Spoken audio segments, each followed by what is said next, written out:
बराबर। चलो अच्छा हुआ। अब जैसा तुम चाहते थे बीबीसी में रिपोर्टर बन पाओगे, तुम्हारी सारी प्रॉब्लम सॉल्व हो जाएंगी। प्रॉब्लम सॉल्व नहीं बल्कि शुरू होगी। बालाजी, कुछ दिनों के लिए तुझे यहीं रुकना पड़ेगा। वो लोग तेरे खून के प्यासे हो गए। तो डरा डरा के मार डालेगा।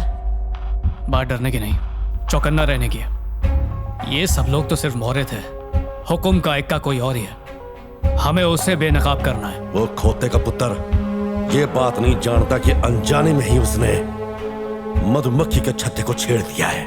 वो गीदड़ की तरह घात लगाए बैठा होगा। उसे मैं अपनी जिंदगी की सबसे यादगार मौत दूंगा। मौत की भीख मांगेगा वो मुझसे।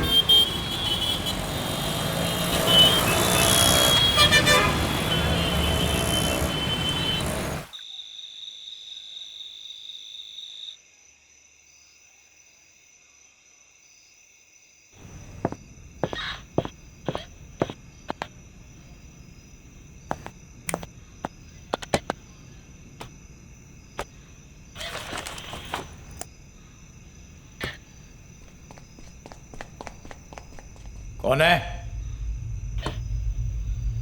कौन है वहां? सुना नहीं क्या?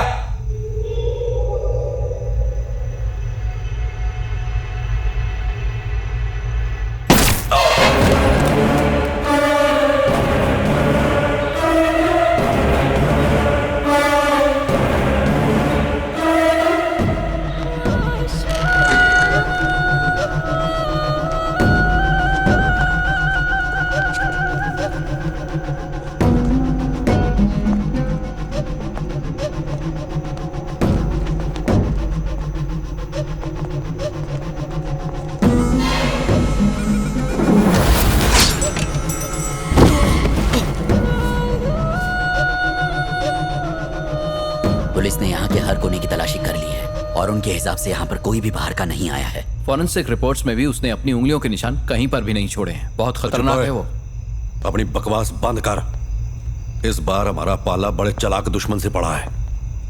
अगर हमें यहाँ कोई सुराग नहीं मिल रहा तो जरूर वो सुराग मिटाए गए हैं। वो कितना भी सियाना क्यों ना हो, उसने ऐसा निशान तो जरूर छोड़ा होगा जिससे उसकी दुम मेरे हाथ आएगी। ढूंढो।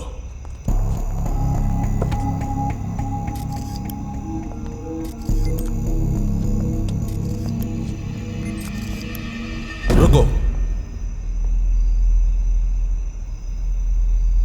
ढूंढो।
Motion capture camera, 180 degree motion sensor, 50 frames पर सेकंड।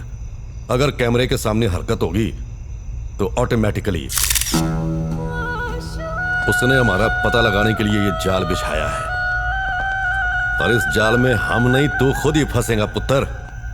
टोटे टोटे कर दूंगा।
देर क्यों कर दी गौतम? सब लोग कब से तुम्हारा इंतजार कर रहे हैं। कुछ पता चला इसके पीछे कौन है? बस कोई फोटो बहुत वगैरह? हुआ। ब्रेकिंग न्यूज के अलावा तुम्हें और कुछ चाहिए? तुम्हारे अपने माँ बाप, तुम्हारी जिंदगी, तुम्हारा फ्यूचर सब एक तरफ और सनसनीखेज खबरें और टीआरपी बढ़ाने का नशा एक तरफ। हर वक्त चैनल को नंबर 1 बनाने का सपना देखना पागलपन नहीं तो क्या है? अगर हम करप्शन के खिलाफ आवाज उठाएं तो भी अन्याय के खिलाफ उठने वाली हर आवाज को दबा दिया जाता है। नहीं, तुम्हें समझाने की कोशिश ही बेकार है। मैं जा रहा हूं। आप गलत समझ रहे हैं। चैनल को नंबर 1 बनाने के लिए या टीआरपी रेटिंग के लिए हम लोग ये सब नहीं कर रहे हैं। असलियत जानना चाहते हैं तो आइए मेरे साथ।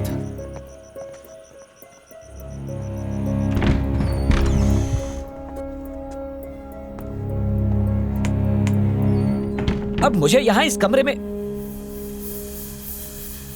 में मौजूद सारी तस्वीरें उन लोगों की हैं जो नकली सर्टिफिकेट के जरिए देश को दीमक की तरह चाट रहे हैं। असली खतरा बॉर्डर के उस पार नहीं बल्कि हमारे घरों में है।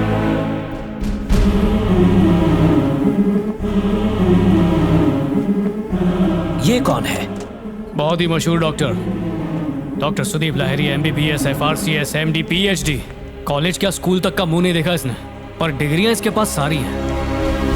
8 साल पहले सर्दी बुखार की दवाई देने वाला डॉक्टर था। आज 2x2 की क्लिनिक मल्टी स्पेशलिटी हॉस्पिटल में तब्दील हो चुकी है। जबरदस्ती ग्लूकोज चढ़ा के पता है कितना कमाता है? साल का 700 करोड़। हार्ट और किडनी मिला के इसने आज तक 150 ऑपरेशन किए, जिसमें से 120 लोग मर चुके हैं, जिनमें से 50 तो बेचारे मासूम बच्चे थे और 29 गर्भवती माएं हॉस्पिटल में मौत का नंगा नाच करता ही है। और ये घिनौना खेल सिर्फ डॉक्टर्स ही नहीं खेल रहे। College professors, railway engineers, police officers, health inspectors, bank managers, aeronautical engineers, pilots, military officers, software engineers, lawyers, civil engineers, हर डिपार्टमेंट में नकली सर्टिफिकेट वाले हैं। आपने भी तो सुना ही होगा, पिछले साल इंडिया में नकली सिविल इंजीनियर्स की वजह से 150 बिल्डिंगें गिरी, जिसके मलबे में दबकर 15,000 लोगों ने अपनी जानें गंवा दी। हमारे देश में हर साल 7 लाख ग्रेजुएट्स निकलते हैं, जिनमें से सिर्फ 40% को नौकरियां मिलती हैं। बाकी के या तो गलत काम करते हैं या रास्ते पर भजिए बेचते हैं। बेटा तुम बिल्कुल सही कह रहे हो, लेकिन इन सब नकली लोगों को ढूंढना और अरेस्ट करना आसान नहीं है। और हमारे पास जब तक सबूत नहीं है तब तक उनका कुछ नहीं बिगाड़ सकते। लेकिन देश की तरक्की तब तक मुमकिन नहीं है जब तक इन्हें जड़ से नहीं उखाड़ेंगे। समाज में पलने वाले नकली डिग्री देने वालों को मैं 3rd डिग्री दूंगा। पर कैसे? अब तो वो लोग अलर्ट हो गए हैं और हमारे पास कोई सुराग भी नहीं है। सुराग तो वो बहुत पहले ही छोड़ चुके हैं। कैसा सुराग? नकली सर्टिफिकेट्स। जिस किसी ने भी मेरा ये नकली सर्टिफिकेट छापा था, उसने इसे असली बनाने की पूरी कोशिश की, इसलिए रजिस्टर नंबर भी ओरिजिनल है। यानी उसने हर बारीकी पे ध्यान दिया है जिससे नकली सर्टिफिकेट बिल्कुल हूबहू असली जैसा लगे, और इसी आदमी को हमें पकड़ना है। ये आदमी मिल गया ना तो समझो बाजी हमारी, और उसका साम्राज्य बिखेर दूंगा।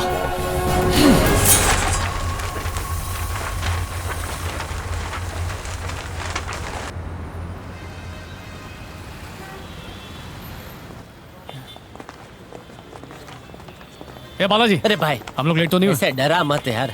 नकली सर्टिफिकेट्स के दलालों को हम यहाँ हाईकोर्ट में क्यों ढूंढ रहे हैं? सारे गुनेगार मुंह काला करने के बाद काले कोर्ट से मिलते हैं। मैं जिससे मिलाने ले जा रहा हूँ ना, वो धोखाधड़ी का नंबर 1 वकील है। पर हाँ, उसकी शकल पर मत जाना।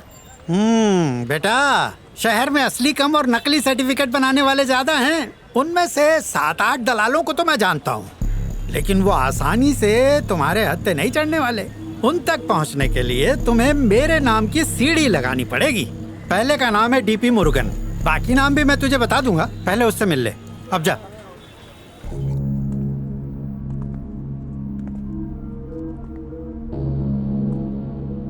ठीक 3:24 पर पुलिस अंदर आती है। मतलब सबसे पहले इंफॉर्मेशन पुलिस को मिली, और जिसमें वो भागा वो भी पुलिस जीप थी। और ये सबके पहले बिना FIR की न्यूज टीवी पर आती है। मतलब साफ है कि पुलिस डिपार्टमेंट के आदमी ने ही भैया को मारा है।